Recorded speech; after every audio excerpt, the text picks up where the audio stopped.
Hey everybody! This is another What We Read video where we talk about the books or graphic novels or comics or manga that we read recently. Recent-ish. Thenabouts. Anyway, I'm gonna kick things off by talking about a couple of rereads actually. So first is The Hobbit, which is by J.R.R. Tolkien. In this book, Bilbo Baggins, our Hobbit main character, is very comfortable and, you know, living his life in a very unambitious, cozy way.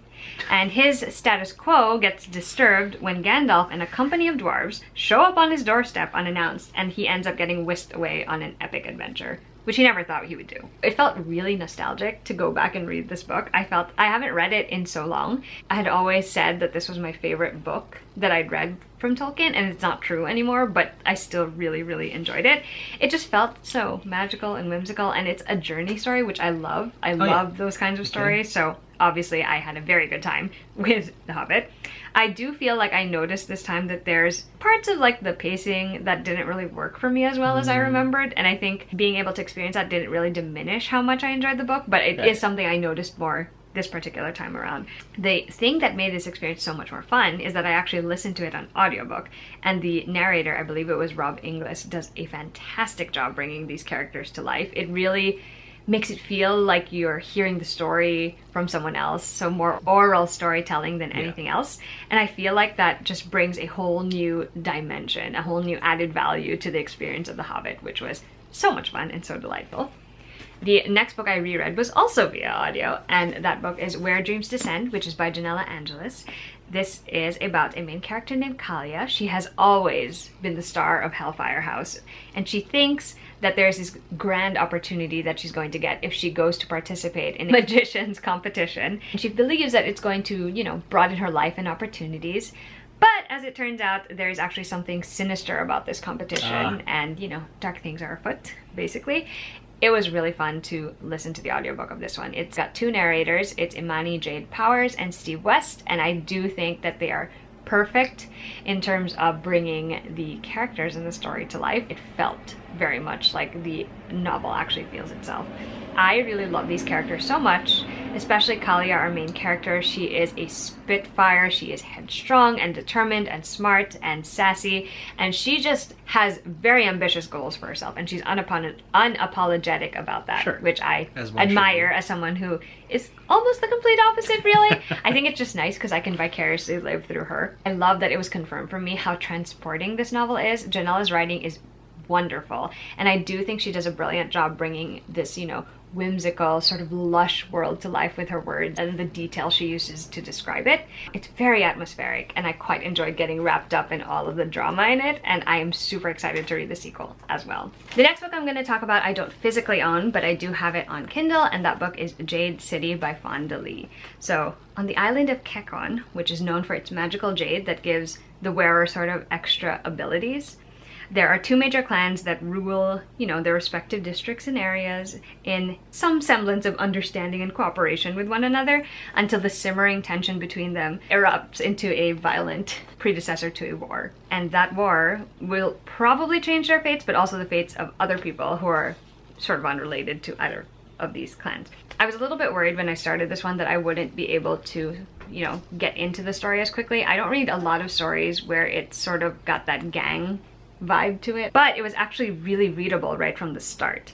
There is a learning curve in terms of the terms that are thrown about, like the slang that comes about with like the different gangs in the world that they're in, but it didn't take long at all for me to like pick up on it. I really enjoyed the fact that we get multiple points of view in the novel. We get to sort of spend time with each of the Call siblings, and I think that really makes the world bigger to me because each of them has a very different perspective on their life as a member of the Call family, and, you know, in the face of all this violence that's now occurring in the place they call home. There was a definite difference in the pacing from the first half to the second half of the book.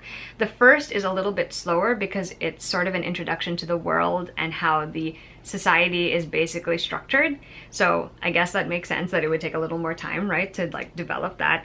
But it was more exciting in the second half because that's where a lot of the action and like the secrets and the meetings and the betrayals and like all of these like maneuverings happen. And I thought that part like really swept me up right away. So it's definitely a promising start to an adult fantasy series. I am looking forward to continuing on with it. I've heard great things about the sequel, which I also have in my possession. Very nice. And can't wait to get to. The next thing I'm going to talk about is a novella. I also do not have it. I read it digitally, but that is A Spindle Splintered, which is by Alex E. Harrow.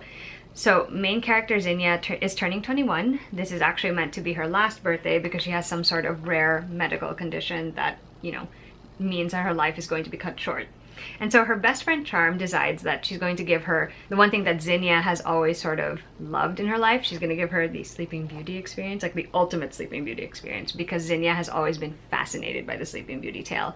Except that for some reason this experience unlocks a way to travel between realms, and so she finds herself in an alternate realm with another Sleeping Beauty who wants to escape her fate as well. Well, there you go. The thing that I love most about this is that it is a very unique take on like a fairy tale retelling spin sort of thing that only this author could have come up with, and I like that a lot. It's great that she's able to combine sort of this modern day perspective with all of these classic Sleeping Beauty elements. That's really fascinating to me, and her pacing is really snappy. It's so readable, and this is the type of thing where you basically can just read it in one sitting because it is pretty short, but also because that's kind of the way the story works out. Like, you could just keep going. It is more plot driven than character driven, and since that's not generally my preference, that part didn't work quite as well for me, but I do think it is something fascinating and new to the addition of like fairy tale retellings in the modern canon. So definitely worth a shot if you're interested in the premise of that one.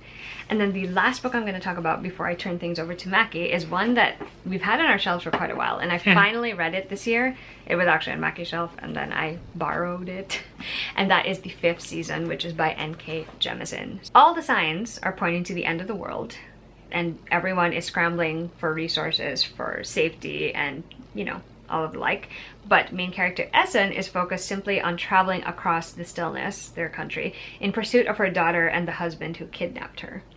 That is a very, very simplified version of the plot of this story because it's actually going to unravel into something much bigger as you read it. I've been intimidated by it for years because I've heard nothing but like, it has a unique storytelling style and there's a lot of moving parts to it, and I was like, I don't know if my brain is going to be able to handle that right now, but surprisingly it's super readable. I do think that the narrative style that they use for one of the points of view will take getting used to because it is in second person. Sure. So it's basically addressing the reader as you, and that did sort of feel jarring at the beginning, but I quickly adapted to it and it was fine at some point. It is one of those stories where like every single chapter is compelling in and of itself and contributes to the plot, but it also serves to be part of the world building blocks, which I find so interesting because it all comes together at the end and you kind of see all these circumstances through a rather large scope. And that's so interesting and so smart, and I'm like, how did you even do this? Like, it blows my mind that someone could be that clever and creative with their work. Right. I do think this is not going to be for every reader, but I do understand why it's also garnered the acclaim and reputation it has over the years, because it really is smart and it really is like fascinating once you break it down into the different elements that make up this story. So there are also content warnings for this. I'm just gonna tell you to go and check on Goodreads because I wasn't able to list them down this time, but I'm glad I actually started the series, and I do plan to finish the rest of the trilogy at some point. Alrighty, so my turn. I would like to start off with the Animorphs. Now, the Animorphs is it is a time-honored, well-loved series from, I'll say, the late 90s? Probably. It's a story about 5 teenagers who decide one night to go home through a construction site that's been abandoned, only to encounter a dying alien who gives them technology that will help them battle the current invasion happening right now on planet Earth. The technology happens to give them the ability to acquire the DNA of anything that they touch and sort of transform into that animal physically. Now, you can only stay in that form for about 2 hours or you're stuck there pretty much forever. My heart though, because I just thought of a character I love. Lord. And the second graphic novel is out and it's basically, the first one was about issue, like the volume 1. The second was called The Visitor. Where after the disastrous events of the first volume, they now have sort of like to do some recon, figure out sort of like how else to attack the problem of we're being invaded pretty slowly by these little alien species, parasites that are inserted into your ear canal and sort of just So control gross. every When I was a move. kid, I thought that was so gross. But well, yeah, it is. And then you don't know who's a controller and who's not anymore. You discover who. Some are in some parts, and then now that they know who the known controllers are, it's time to sort of do a little more spy recon stuff. What's great about the Animorphs is that if it wasn't necessarily the first, it was one of the first sort of like book series who would decide to shift character perspective throughout volumes. So the first one was focused on Jake, the second one is focused on Rachel. And that was super cool. Love the art, love everything. Again, my plea, should anyone from Scholastic ever hear this, find more writers and artists who will adapt this stuff, because I don't want to like be 4 years into the future and we still don't have the final episode of this whole thing. So there's that. Faithful adaptation elevates it to the level of what a graphic novel can do that a book can't. And for fans of both the old and and of course the new formats, it's a great marriage. So I highly recommend that. There's that. I read another set of 2 books. One of them was a graphic novel. One of them was like just straight up novel. Okay. Because scrolling through my feed, I saw like the middle school was in uproar over 2 terrible books that should be banned forever, and then just all these parents screaming terrible words that this thing should. And nothing screams "go read this" than more than don't go read this, and make sure nobody else does. So the first of it is Lawn Boy by Jonathan Evison, right? It's a story about a Mike Munoz, a young person of Hispanic descent. He is living I don't want to say a trailer, or like with his mom, or anyway. Point is, it's coming of age tale, and it shuttles back and forth between his childhood and sort of like his current sort of like teen years, and then sort of him as an adult, basically tying together the larger picture of, with a special needs older brother and a mother who just had survived 3 marriages and no money. How does one even begin to sort of like survive and come into their own, right? Sure. And honestly, the uproar was about sort of like the content, but it's really just a candid retelling of, by what seems to be a more normal, I want to say, sort of upbringing. I've certainly encountered people who've had either worse or wilder by uproarious standards, but I guess the fact that these kinds of content, and of course there's underage sexual activity, which again, because it is sort of like a look back, and people do grow up and people do start experimenting at various ages. People, I guess, were in an uproar because they were expecting it to be like, this is okay, you know what I mean? It's almost kind of like a license, it's all too scandalous. But in my head, it's like, it's just an honest retelling of a young man's sort of like coming of age. Sure. And the complexities of that, and more importantly, of a young man's coming out as well. And you've seen different, voices and faces of a person's journey to discover sort of like, what really is their sexuality, what is their thing. And this is just one of them, and it's actually pretty poignant. I actually really, really appreciated it, because a lot of my friends sort of came out roughly like this too. And you've got comedians who talk about their coming out and saying, I didn't know I was gay, you know what I mean? So to find those voices where you sort of know and you gotta hide it, versus I didn't know all along until I did. It's this beautiful collection of anecdotes that just basically lead a person to, oh, this is my aha moment. And this really is nice, and this right, and this is where the strength sort of goes. I would understand why, especially with how but see, here's the thing, graphic as the descriptions, and not even the scenes, but just sort of like the retellings are, even the language is very foul, quote unquote, a lot of profanity. Graphic as those things may be, it's just matter of fact, I find. It's nothing too overindulgent. Game of Thrones is infinitely worse. Both the TV and the books, if you want to, if you know what I mean. So if anything, it's a poignant coming of age tale, and definitely something for the LGBTQ community to sort of like, hey, this tells a story of our many stories and resonates and mirrors.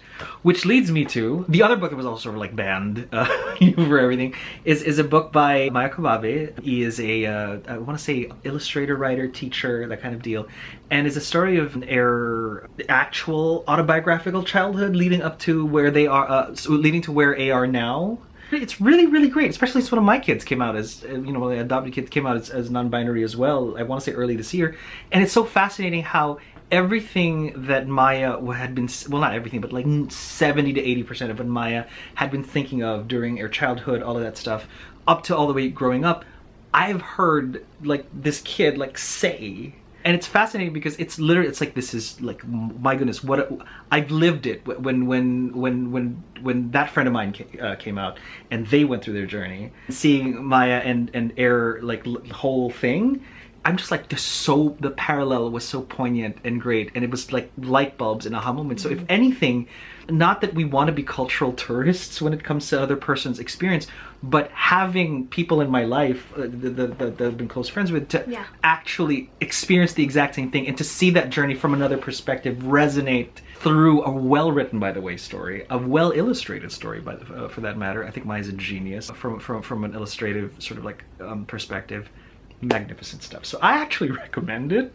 It was banned, obviously, because it's LGBTQ, I think, and people just don't. I feel like most people are just like still like, let's not, whatever. But it's real. It happens, and to see this reality beautifully, honestly, tenderly, I think even sort of like portrayed skillfully too. There's a lot of skill sort of in this book. I can't say enough good things about it, actually, and it's super cool. And it ends on such a lovely note of, one day I'll have the courage to tell my students that I am non-binary. Maya, teaches a class that's sort of like a one-day type deal, and someday they might. So I think it's gonna be pretty cool. And that was that. Okay, I have 5 more books to talk about. We'll see how quickly I get through them. Jade Fire Gold. This was one of the books I was most anticipating this year. It's the debut novel from June CL10. It basically has 2 main perspectives. We have Anne, a girl with no past or family who apparently possesses very powerful magical abilities, and Altan, who is a lost heir hell-bent on exacting revenge and reclaiming his throne. And they end up crossing paths, and the further that their lives get entangled, the more complications they have to face in pursuit of their respective goals. So here's the thing, there are parts of this book that I really enjoyed. I liked the lore behind it, I liked the character archetypes that were featured, and there were definitely some great moments of banter that I really liked. However, the plot felt messy and underdeveloped because there were just so many plot threads, and they just kept adding more, and I was like, is this ever gonna, like, are we ever gonna stop? Like, I like a complicated story, I like multiple plot threads, but this just felt like they were all added like willy-nilly, right. So it kind of felt out of place at times, and it also resulted in like moments feeling unearned. There were issues with the pacing because it was all over the place. The character relationships, they were also very underdeveloped, especially the romance, which would have normally been totally my cup of tea because, like, come on, they have goals that are in direct opposition to each other. And they also have this dynamic where they see each other sort of as either a stepping stone or the enemy, and I love that kind of dynamic, but because everything was so like messy and not really as well woven or tightly woven as I would have liked, it all fell flat for me in the end. So unfortunately, this was a little bit of a disappointment for me, even though I still ended up finishing the book. And apparently the ending also leaves some loose threads just in case there's going to be a sequel, so I don't know if that's ever going to happen, but just so you know, that also happened to the story. The next book is a standalone novel, but it is set in a world that a lot of readers will be familiar with. The novel is The Last Legacy by Adrienne Young, and it is set in the same world as her Fable duology. So in this one, the main character is named Bryn, and she receives a summons from her uncle on the Roth side of the family so that she can finally take her place among them on the island of Bastion. But it doesn't take her long to realize, at least after her arrival, that she actually really needs to fight for her place and that it might cost her more than she's actually willing to give. So Young, as I've experienced with all of her novels, she's a very capable storyteller. When she really nails a moment, she nails it, and she's really good at making her worlds come to life in a way that makes them feel like real places you can go to, and I admire that greatly. But, much like the previous book I talked about, this one had moments that felt a little too contrived, and the pacing was a little bit choppy, and the ending felt kind of abrupt and less earned than I would have liked. And the romance was also underdeveloped, which is a pretty common thing in her books, if I'm going to be honest with you. But I did really like the fact that this main character, her perspective is so different from Fable's, and it makes it appealing to someone who would have who had enjoyed the previous duology, but who wants to see a different perspective. I think she's really great because Bryn is the type of character who really wants more from herself and is super ambitious, and she's willing to do whatever she has to in order to get it, and that's always fun to follow up to a certain extent. So it was still a pretty enjoyable addition to Young's body of work, but I do think it's not quite as captivating to me personally as Fable and Namesake were. Okay, the next book I'm going to talk about is by Margaret Rogerson, and it's her newest release called Vespertine. Has this shiny little cover here. So this is about a novice named Artemisia, and when the convent she is living in gets attacked, she ends up awakening a revenant and using its relic to wield its power and sort of protect the place and the people that she loves, only to find herself now knee-deep involved in political conspiracies and a mystery that involves secrets, saints, and dark magic. So this is heavy about the information on the world and the lore in the first couple of chapters, and I was mildly concerned that it would carry over for the rest of the book. That's not normally my cup of tea. But what happens is after the initial like sort of info dump at the beginning of the story, the plot slowly starts to escalate and it gets really, really interesting. And even though there are some repetitive elements to it, it did manage to hook me so that I read it all the way to the end. I will say that there is a heavy sort of religious bent to the story, so if that's not your type of thing in a fantasy read, go unwarned.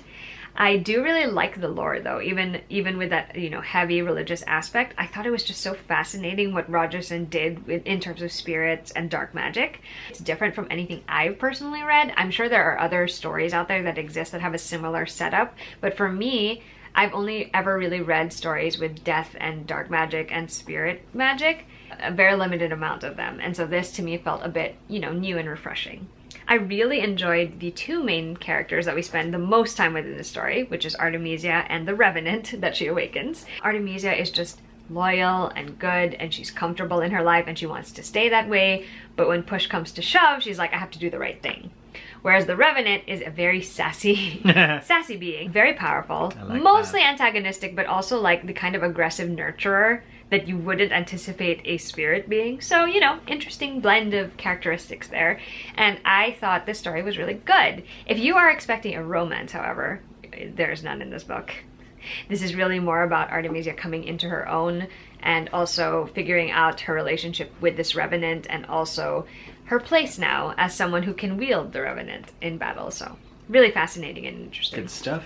The next book I'm going to talk about is a book I really enjoyed. It is a debut novel, and that is Iron Widow, which is by Shiren J. Zhao, and you should look at the author picture because it's great. It's the best one. There you go. See that? See that? It's fabulous. I respect so much right? anyone who wears a cow onesie. It's great. Period. Let alone make it their profile photo as an author. So this is a young adult sci-fi fantasy story, and in it the main character Zetian offers herself up as a pilot concubine, basically one of the girls who is paired with a male pilot in order to bring a giant robot chrysalis to life, and the chrysalises are used to defend the borders of their country from invading aliens. Anyway, she signs up for this task in order to assassinate the pilot who was responsible for her sister's death. So her sister was also a concubine and was killed in action, basically. Right. Only to discover that she has now put herself in the middle of an even bigger and more complicated power and political struggle and fight for her own life when she succeeds in her assassination attempt and ends up being punished by being assigned to be the concubine to the most controversial male pilot in the force. Here we go. It is fascinating to me that the author actually took a historical figure from real life, Wu Zetian, who is the only female emperor of China. Nice. And she basically was like, I'm gonna plant this character in circumstances that are unique to this world that I built in my head, and I'm gonna just let my imagination run wild. She does this in such a convincing and compelling way that it is impossible for you not to want to keep going once you've started this book. I felt that way, at least. I don't know about anyone else.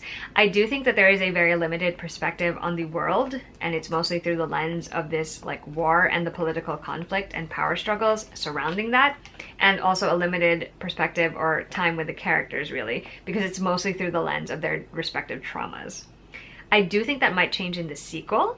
I hope it does, because I would like more time developing all of those things just to see how, you know, if I could fall even deeper in love with the story than I already am.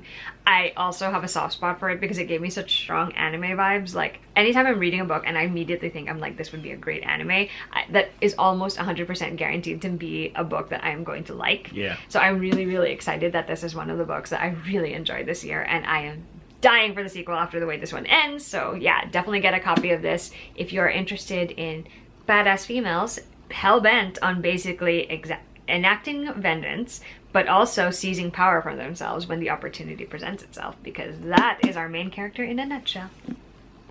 And the last book I'm going to talk about is a book that I also really enjoyed, and I said this previously, it is very much a modern fairy tale, and I love it because it is. And that book is Once Upon a Broken Heart by Stephanie Garber. This is the first book in her new series. It is still set in the world of Caraval, but it follows a different main character. Lovely. It follows Evangeline Fox, who has grown up, you know, knowing about magic and fairy tales and being surrounded by magical curiosities, and she's always been told that making deals with the fates is probably an ill-advised thing. But when her heart is broken because the person that she's interested in is going to get married to someone else, she ends up deciding that she is going to, you know, strike a deal with one of the fates, specifically the Prince of Hearts. And in exchange for him stopping the wedding, she agrees to give him 3 kisses. Little does she know that there's actually something bigger going on, and that the Prince of Hearts actually has a hand in that. So again, like I said, it feels like a modern fairy tale, and I love that it weaves in sort of classic fairy tale elements like seeking aid from a powerful being, having these prophecies floating around, or having misunderstood stories that are actually real memories that lead to things, you know, stuff like that. Garber does it in a way that makes it unique to her Caraval world, and I really enjoyed that. The whimsical setting and the new places and details we get in this book are definitely a callback to what it was like reading the Caraval trilogy, but it also gives you a brand new experience. I love the new setting in this book. Like, I was obsessed with how it was described and where it's at, and I would like to see more of it in the next book. It's both whimsical but also chaotic, and I think that kind of energy lends itself well to a very imaginative fairy tale story where you just, you know, have to go along with it because that's how the magic works in this world. Oh yeah, totally. I also really enjoyed the new characters we meet, not only Evangeline, but also a couple of other people who get introduced along the way. But Evangeline is by far my favorite thing about the book. I do think she is the kind of heroine that I could really be friends with. Like, I think her personality and my personality would just like result in us clicking so well, and we'd be best buddies, which honestly, like, I'm not even mad about that because she's great. I love that she is a realist, but she also still believes in magic and in love. And I like that she is the type of character, like, even if she makes a mistake, it doesn't really discourage her from continuing to move forward. I admired her own grit and determination in the face of things that she couldn't understand or that were a little too powerful for her. She was just like, I'm gonna keep going because that's the right thing to do, which is great.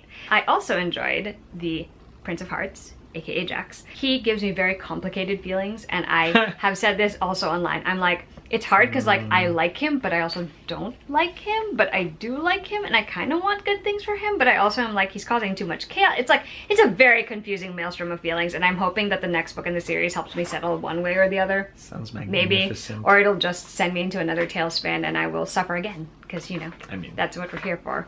Anyway, if you're wondering what edition this is, by the way, this is the Fairy Loot edition of the book. Gorgeous edition. Anyway, we have now come to the end of this What We Read video. Woot woot. We hope you enjoyed hearing us talk about all these books and graphic novels or comics. If you have any comments or questions, please leave them down below. We'd love to hear from you guys. We haven't been the best at responding, but we do see those comments and we do read them, and we are very thankful that you guys still watch our videos and come around to the channel and hear us blab about things. Anyway, we will see you guys in a new video soon. Bye! Bye.